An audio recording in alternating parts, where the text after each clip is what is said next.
Քաղաքային իշխանությունը մտահոգված է քաղաքապետարանում տեղի ունեցած ձերբակալություններով։ Քաղաքապետի մամուլի խոսնակն արձանագրում է, գործընթացում լուրջ խնդիրներ կան։ Դուք ծանոթանաք տվյալ գործով ձերբակալված, կալանավորված կամ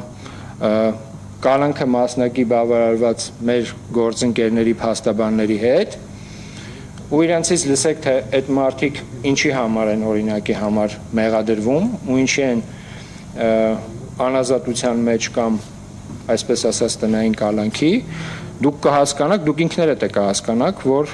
ինչ-որ մի բան այնպես չի։ Թե ինչն այն չէ, Կոստանյանը չի մանրամասնում, միայն նշում է, որ հարցում միակարծություն չկա։ Անկախ իրավիճակից քաղաքային իշխանությունը շարունակում է աշխատել սովորական ռեժիմով։ Դիտակետում էլ հասարակական տրանսպորտի խնդիրներն են։ Չվճարողները կտուգանվեն, խախտումներն էլ կֆիքսվեն հանրային տրանսպորտում օրենքի ուժով վերահսկողություն իրականացնող տեսուչները։ Մեր խնդիրը նա չի, որ մարդկանց տուգանենք եւ այսպես ասած բերենք չակերտների մեջ ասեմ, էլի օրինականության դաշտ։ Մեր խնդիրը այն է, որ եթե կա որևիցե տեսակի ծառայություն, ապա այդ ծառայության համար պետքա վճարել։ Այդ անարդարության զգացումը, որ ունեն վճարող քաղաքացիները, մենք թույլ չենք տալու, որ այդ անարդարության մթնոլորտը գնալով ավելի խորանա, որովհետև եթե մարդիկ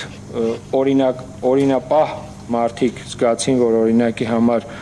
միևնույն է չվճարողների հանդեպ որևիցե բան չի կիրառվում, միևնույն է այդ մարդիկ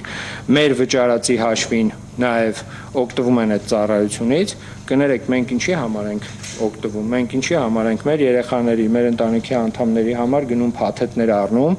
ինչի ենք դա անում, եթե կարելի է օրինակի համար անվճար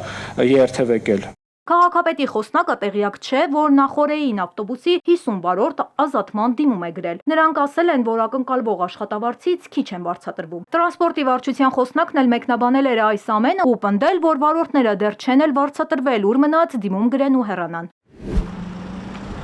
Այս տարի փոսային նորոգման աշխատանքներն ավելի վաղ են սկսվել։ Փոսալցումների համար կծախսվի ավելի քան 1 միլիարդ դրամ։